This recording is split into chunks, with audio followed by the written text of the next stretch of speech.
পুরো ভর্তি। আমরা 50 কোটি টাকার উপরে প্রকল্প হলে পরে আমরা একটা ফিজিবিলিটি স্টাডি করি, যাতে করে এটা সঠিকভাবে আমরা কার্যক্রমটা গ্রহণ করতে পারি। আমার ফিজিবিলিটি স্টাডি শেষ হয়ে গিয়েছে। আমরা সপ্তাহখানেকের ভিতরে আমরা কপি পেয়ে যাব। আমরা চিফ ইঞ্জিনিয়ারকে বলেছি যে ডিপিপি প্রণয়ন করতে আগামী 2 মাসের ভিতরে আমরা এটা একটিকে উঠানোর চেষ্টা করব।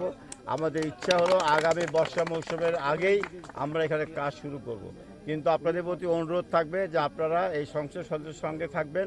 এখানে যখন কাজ চলমান থাকবে, যাতে করে কাজের মান ভালো হয়, সেই জন্য আপনারা লক্ষ্য রাখবেন, যাতে করে আপনাদের এলাকার কাজটা সঠিকভাবে হয়, সঠিকভাবে সময় মতো কাজটা আমরা উঠাতে পারি।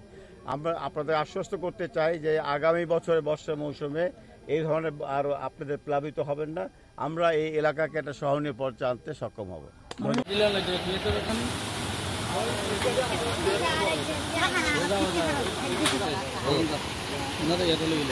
দাবিটা হলো যতদিন পর্যন্ত আপনার এই মুহুরী নদী খনন না হবে, সংস্কার না হবে, ততদিন পর্যন্ত আমাদের এই দুঃখ থাকবেই। এটা চিরজীবনও যাবে না।